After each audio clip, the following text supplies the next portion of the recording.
The Wind in the Willows. Chapter 5. Dulce Damum. The sheep ran huddling together against the hurdles, blowing out thin nostrils and stamping with delicate forefeet, their heads thrown back and a light steam rising from the crowded sheep pen into the frosty air, as the two animals hastened by in high spirits, with much chatter and laughter. They were returning across country after a long day's outing with Otter, hunting and exploring on the wide uplands where certain streams tributary to their own river had their first small beginnings, and the shades of the short winter day were closing in on them, and they had still some distance to go. Plodding at random across the plough, they had heard the sheep and had made for them. And now, leading from the sheep pen, they found a beaten track that made walking a lighter business, and responded, moreover, to that small inquiring something which all animals carry inside them, saying unmistakably, "Yes, quite right, this leads home." "It looks as if we were coming to a village," said the mole somewhat dubiously, slackening his pace as the track, that had in time become a path and then had developed into a lane, now handed them over to the charge of a well-metalled road. The animals did not hold with villages, and their own highways, thickly frequented as they were, took an independent course, regardless of church, post office, or public house. "Oh, never mind," said the rat. "At this season of the year, they're all safe indoors by this time, sitting round the fire, men, women, and children, dogs and cats and all. We shall slip through all right, without any bother or unpleasantness, and we can have a look at them through their windows if you like, and see what they're doing." The rapid nightfall of mid-December had quite beset the little village as they approached it on soft feet over a first thin fall of powdery snow. Little was visible, but squares of a dusky orange red on either side of the street, where the firelight or lamplight of each cottage overflowed through the casements into the dark world without. Most of the low latticed windows were innocent of blinds, and to the lookers-in from outside, the inmates, gathered round the tea table, absorbed in handiwork, or talking with laughter and gesture, had each that happy grace which is the last thing the skilled actor shall capture, the natural grace which goes with perfect unconsciousness of observation. Moving at will from one theatre to another, the two spectators, so far from home themselves, had something of wistfulness in their eyes as they watched a cat being stroked, a sleepy child picked up and huddled off to bed, or a tired man stretch and knock out his pipe on the end of a smoldering log. But it was from one little window, with its blind drawn down, a mere blank transparency on the night, that the sense of home and the little curtained world within walls, the larger stressful world of outside nature shut out and forgotten, most pulsated. Close against the white blind hung a bird cage, clearly silhouetted, every wire, perch, and appurtenance distinct and recognizable, even to yesterday's dull-edged lump of sugar. On the middle perch the fluffy occupant, head tucked well into feathers, seemed so near to them as to be easily stroked, had they tried, even the delicate tips of his plumped-out plumage penciled plainly on the illuminated screen. As they looked, the sleepy little fellow stirred uneasily, woke, shook himself, and raised his head. They could see the gape of his tiny beak as he yawned in a bored sort of way, looked round, and then settled his head into his back again, while the ruffled feathers gradually subsided into perfect stillness. Then a gust of bitter wind took them in the back of the neck. A small sting of frozen sleet on the skin woke them as from a dream, and they knew their toes to be cold and their legs tired, and their own home distant a weary way. Once beyond the village, where the cottages ceased abruptly, on either side of the road, they could smell through the darkness the friendly fields again, and they braced themselves for the last long stretch, the home stretch, the stretch that we know is bound to end, sometime, in the rattle of the door latch, the sudden firelight, and the sight of familiar things greeting us as long-absent travelers from far oversea. They plodded along steadily and silently, each of them thinking his own thoughts. The moles ran a good deal on supper, as it was pitch dark, and it was all a strange country for him as far as he knew, and he was following obediently in the wake of the rat, leaving the guidance entirely to him. As for the rat, he was walking a little way ahead, as his habit was, his shoulders humped, his eyes fixed on the straight grey road in front of him, so he did not notice poor Mole when suddenly the summons reached him and took him like an electric shock. We others, who have long lost the more subtle of the physical senses, have not even proper terms to express an animal's intercommunications with his surroundings, living or otherwise, and have only the word smell, for instance, to include the whole range of delicate thrills which murmur in the nose of the animal night and day, summoning, warning, inciting, repelling. It was one of these mysterious fairy calls from out the void that suddenly reached Mole in the darkness, making him tingle through and through with its very familiar appeal, even while yet he could not clearly remember what it was. He stopped dead in his tracks, his nose searching hither and thither in its efforts to recapture the fine filament, the telegraphic current that had so strongly moved him. A moment, and he had caught it again, and with it, this time came recollection in fullest flood. Home, that was what they meant.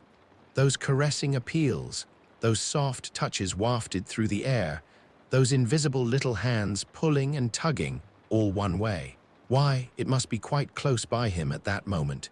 His old home that he had hurriedly forsaken and never sought again, that day when he first found the river, and now it was sending out its scouts and its messengers to capture him and bring him in.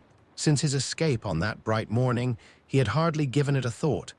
So absorbed had he been in his new life, in all its pleasures, its surprises, its fresh and captivating experiences. Now, with a rush of old memories, how clearly it stood up before him in the darkness, shabby indeed and small and poorly furnished, and yet his, the home he had made for himself, the home he had been so happy to get back to after his day's work. And the home had been happy with him, too, evidently, and was missing him, and wanted him back, and was telling him so through his nose, sorrowfully, reproachfully, but with no bitterness or anger, only with plaintive reminder that it was there and wanted him. The call was clear, the summons was plain. He must obey it instantly and go. "Ratty," he called, full of joyful excitement, "hold on. Come back, I want you quick." "Oh, come along, Mole, do," replied the rat cheerfully, still plodding along. "Please stop, Ratty," pleaded the poor Mole, in anguish of heart. "You don't understand. It's my home, my old home. I've just come across the smell of it, and it's close by here, really quite close, and I must go to it. I must, oh, come back, Ratty. Please, please come back."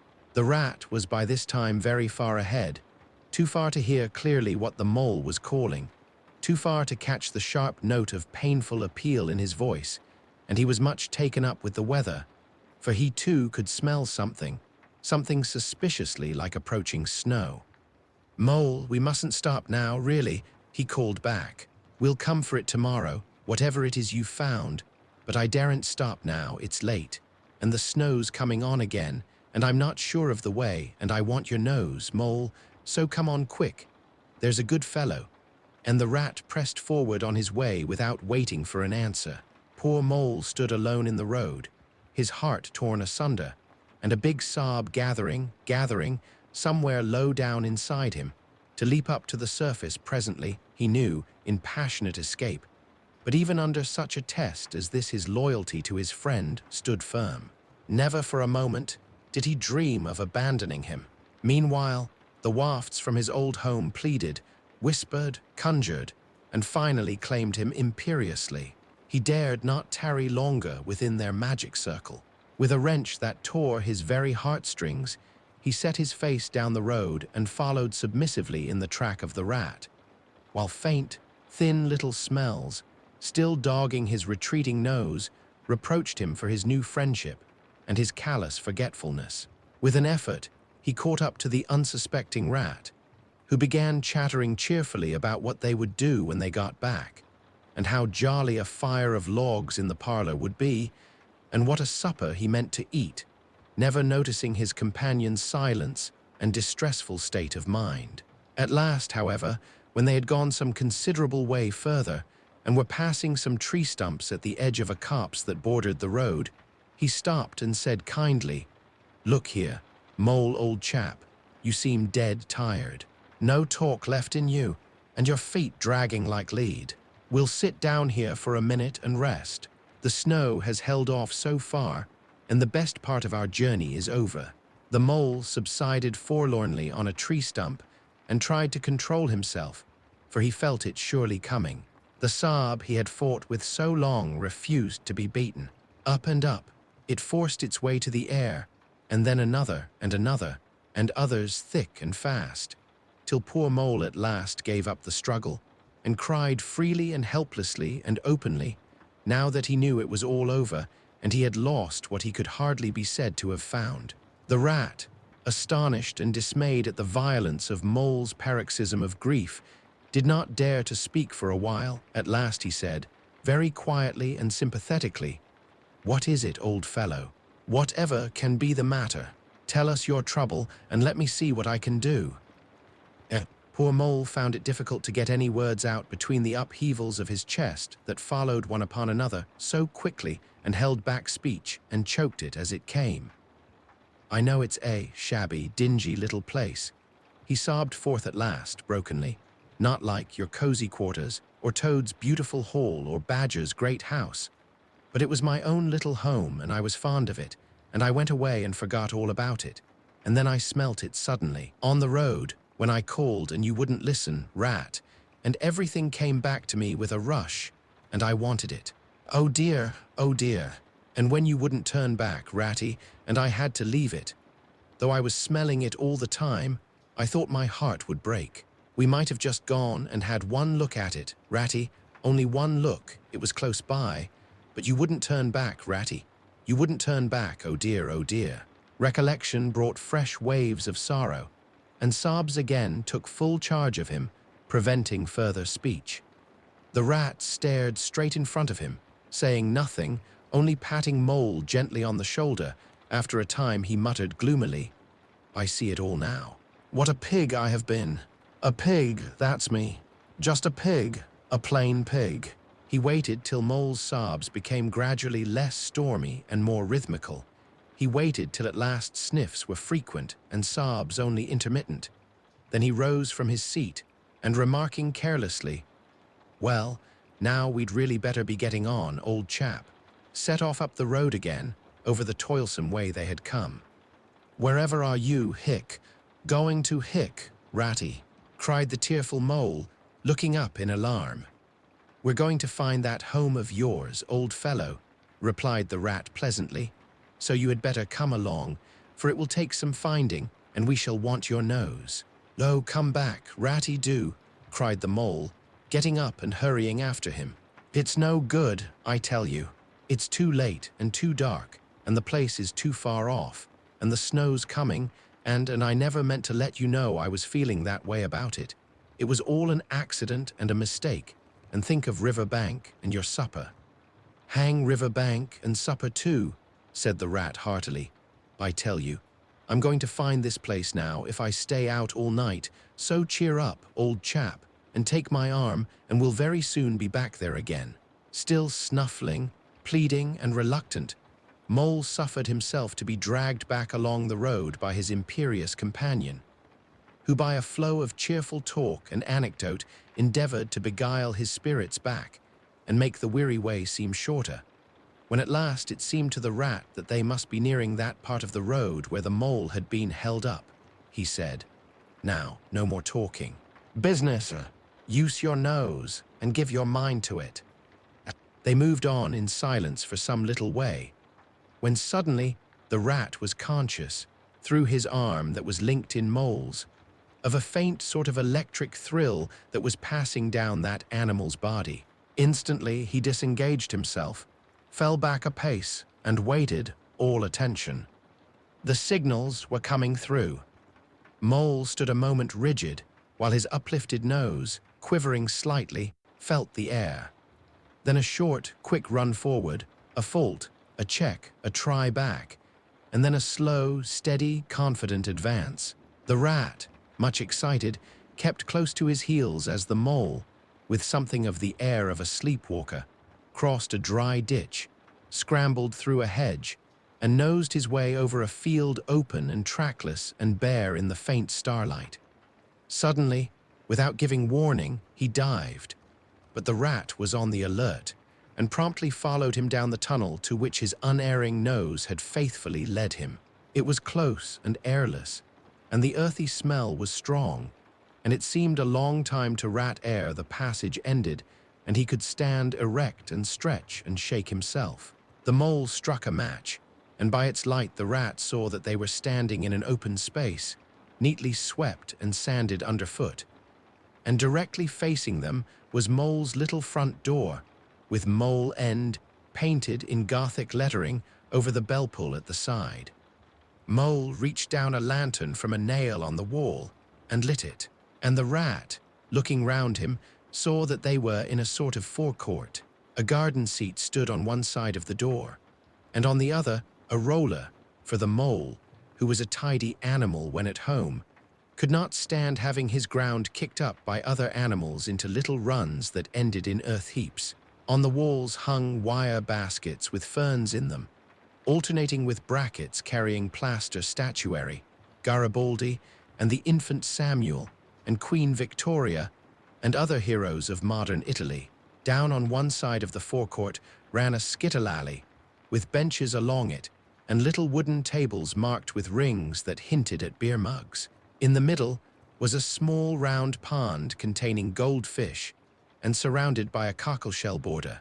Out of the center of the pond rose a fanciful erection clothed in more cockleshells and topped by a large silvered glass ball that reflected everything all wrong and had a very pleasing effect. Mole's face beamed at the sight of all these objects so dear to him, and he hurried Rat through the door, lit a lamp in the hall, and took one glance round his old home. He saw the dust lying thick on everything, saw the cheerless, deserted look of the long-neglected house, and its narrow, meager dimensions, its worn and shabby contents, and collapsed again on a hall chair, his nose to his paws. "Oh, Ratty," he cried dismally, "why ever did I do it? Why did I bring you to this poor, cold little place on a night like this, when you might have been at River Bank by this time, toasting your toes before a blazing fire with all your own nice things about you?" The rat paid no heed to his doleful self-reproaches. He was running here and there, opening doors, inspecting rooms and cupboards, and lighting lamps and candles and sticking them up everywhere.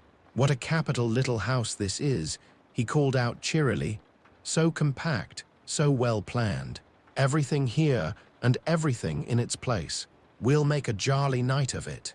The first thing we want is a good fire. I'll see to that. I always know where to find things. So this is the parlor." "Splendid. Your own idea. Those little sleeping bunks in the wall. Capital.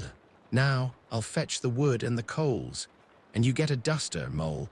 You'll find one in the drawer of the kitchen table, and try and smarten things up a bit. Bustle about, old chap."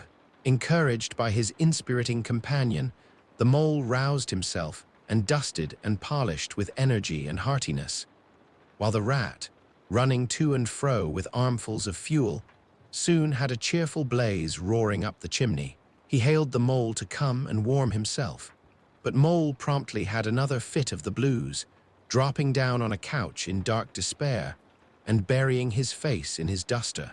"Rat," he moaned, "how about your supper, you poor, cold, hungry, weary animal? I've nothing to give you, nothing, not a crumb." "What a fellow you are for giving in," said the rat reproachfully. "Why, only just now I saw a sardine opener on the kitchen dresser, quite distinctly, and everybody knows that means there are sardines about somewhere in the neighborhood. Rouse yourself, pull yourself together, and come with me and forage." They went and foraged accordingly, hunting through every cupboard and turning out every drawer. The result was not so very depressing after all, though of course it might have been better. A tin of sardines, a box of Captain's biscuits, nearly full, and a German sausage encased in silver paper. "There's a banquet for you," observed the rat, as he arranged the table. "I know some animals who would give their ears to be sitting down to supper with us tonight." "No bread," groaned the mole dolorously. "No butter, no. No pâté de foie gras, no champagne," continued the rat, grinning. "And that reminds me, what's that little door at the end of the passage?" "Your cellar, of course. Every luxury in this house. Just you wait a minute." He made for the cellar door and presently reappeared, somewhat dusty, with a bottle of beer in each paw and another under each arm. "Self-indulgent beggar you seem to be, Mole," he observed. "Deny yourself nothing. This is really the jolliest little place I ever was in. Now, wherever did you pick up those prints? Make the place look so home-like, they do. No wonder you're so fond of it, Mole. Tell us all about it, and how you came to make it what it is."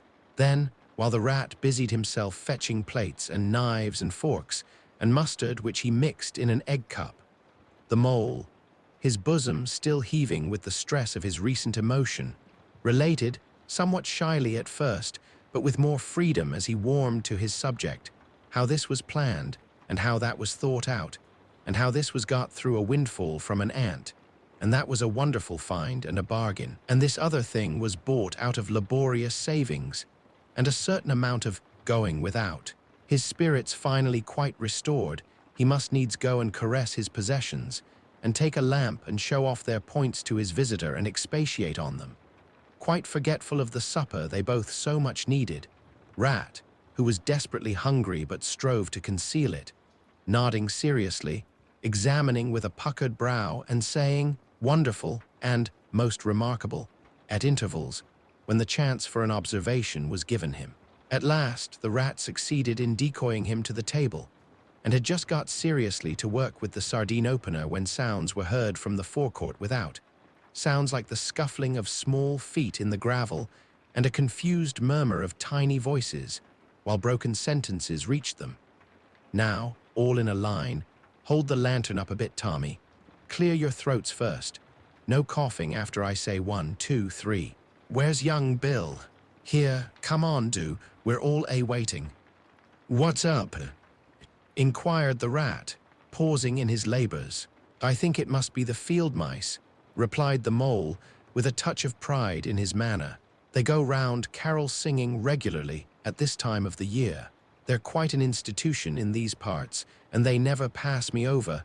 They come to Mole End last of all, and I used to give them hot drinks, and supper too sometimes, when I could afford it. It will be like old times to hear them again." "Let's have a look at them," cried the rat, jumping up and running to the door. It was a pretty sight, and a seasonable one, that met their eyes when they flung the door open. In the forecourt, lit by the dim rays of a horn lantern, some 8 or 10 little field mice stood in a semicircle, red worsted comforters round their throats, their forepaws thrust deep into their pockets, their feet jigging for warmth. With bright beady eyes they glanced shyly at each other, sniggering a little, sniffing and applying coat sleeves a good deal.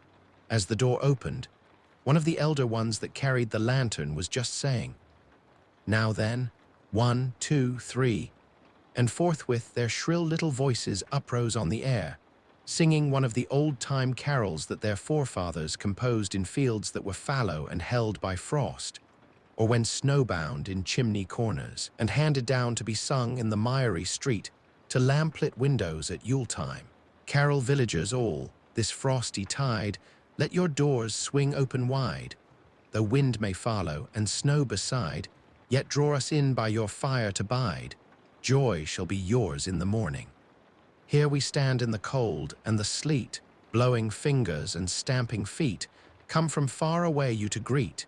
You by the fire and we in the street, bidding you joy in the morning. For ere one half of the night was gone, sudden a star has led us on, raining bliss and benison, bliss tomorrow and more anon, joy for every morning. Goodman Joseph toiled through the snow, saw the star o'er a stable low. Merry she might not further go, welcome thatch and litter below. Joy was hers in the morning. And then they heard the angels tell who were the first to cry Noel. Animals all, as it befell, in the stable where they did dwell. Joy shall be theirs in the morning. The voices ceased. The singers, bashful but smiling, exchanged sidelong glances, and silence succeeded. But for a moment only then, from up above and far away, down the tunnel they had so lately traveled was borne to their ears in a faint musical hum the sound of distant bells ringing a joyful and clangorous peal. "Very well sung, boys," cried the rat heartily. "And now come along in, all of you, and warm yourselves by the fire, and have something hot." "Yes, come along, field mice," cried the mole eagerly. "This is quite like old times. Shut the door after you. Pull up that settle to the fire. Now you just wait a minute while oh, Ratty," he cried in despair, plumping down on a seat with tears impending. "Whatever are we doing? We've nothing to give them." "You leave all that to me," said the masterful rat. "Here, you with the lantern. Come over this way, I want to talk to you. Now tell me, are there any shops open at this hour of the night?"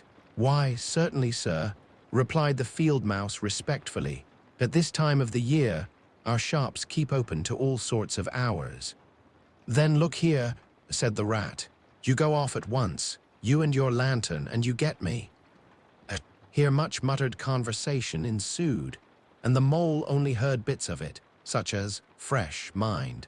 No, a pound of that will do, see you get Buggins's, for I won't have any other. No, only the best. If you can't get it there, try somewhere else. Yes, of course. Homemade, no tinned stuff. Well then, do the best you can." Finally, there was a chink of coin passing from paw to paw. The field mouse was provided with an ample basket for his purchases, and off he hurried, he and his lantern. The rest of the field mice, perched in a row on the settle, their small legs swinging, gave themselves up to enjoyment of the fire and toasted their chilblains till they tingled, while the mole, failing to draw them into easy conversation, plunged into family history and made each of them recite the names of his numerous brothers, who were too young, it appeared, to be allowed to go out a-caroling this year, but looked forward very shortly to winning the parental consent. The rat, meanwhile, was busy examining the label on one of the beer bottles. "I perceive this to be old Burton," he remarked approvingly. "Sensible mole. The very thing. Now we shall be able to mull some ale. Get the things ready, mole, while I draw the corks." It did not take long to prepare the brew and thrust the tin heater well into the red heart of the fire, and soon every field mouse was sipping and coughing and choking. For a little mulled ale goes a long way, and wiping his eyes and laughing and forgetting he had ever been cold in all his life. "They act plays too, these fellows," the mole explained to the rat. "Make them up all by themselves and act them afterwards, and very well they do it, too. They gave us a capital one last year, about a field mouse who was captured at sea by a Barbary corsair and made to row in a galley, and when he escaped and got home again, his lady-love had gone into a convent. Here you were in it, I remember. Get up and recite a bit." The field mouse addressed got up on his legs, giggled shyly, looked round the room, and remained absolutely tongue-tied. His comrades cheered him on, Mole coaxed and encouraged him, and the rat went so far as to take him by the shoulders and shake him, but nothing could overcome his stage fright. They were all busily engaged on him, like watermen applying the Royal Humane Society's regulations to a case of long submersion, when the latch clicked, the door opened, and the field mouse with the lantern reappeared, staggering under the weight of his basket. There was no more talk of play-acting, once the very real and solid contents of the basket had been tumbled out on the table. Under the generalship of Rat, everybody was set to do something or to fetch something. In a very few minutes supper was ready, and Mole, as he took the head of the table in a sort of a dream, saw a lately barren board set thick with savory comforts, saw his little friends' faces brighten and beam as they fell to without delay, and then let himself loose, for he was famished indeed, on the provender so magically provided, thinking what a happy homecoming this had turned out. After all, as they ate, they talked of old times, and the field mice gave him the local gossip up to date, and answered as well as they could the 100 questions he had to ask them. The rats said little or nothing, only taking care that each guest had what he wanted, and plenty of it, and that Mole had no trouble or anxiety about anything.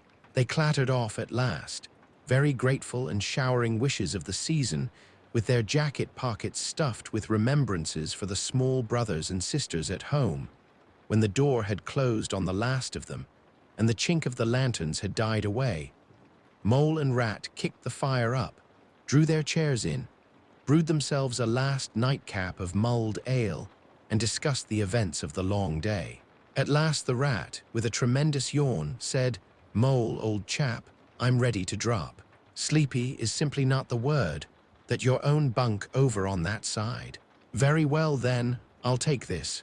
What a ripping little house this is. Everything's so handy." He clambered into his bunk and rolled himself well up in the blankets, and slumber gathered him forthwith, as a swath of barley is folded into the arms of the reaping machine. The weary Mole also was glad to turn in without delay, and soon had his head on his pillow, in great joy and contentment. But ere he closed his eyes, he let them wander round his old room, mellow in the glow of the firelight that played or rested on familiar and friendly things which had long been unconsciously a part of him, and now smilingly received him back without rancor. He was now in just the frame of mind that the tactful Rat had quietly worked to bring about in him. He saw clearly how plain and simple, how narrow, even it all was, but clearly, too, how much it all meant to him, and the special value of some such anchorage in one's existence. He did not at all want to abandon the new life and its splendid spaces, to turn his back on sun and air and all they offered him and creep home and stay there. The upper world was all too strong. It called to him still, even down there, and he knew he must return to the larger stage. But it was good to think he had this to come back to, this place which was all his own, these things which were so glad to see him again, and could always be counted upon for the same simple welcome.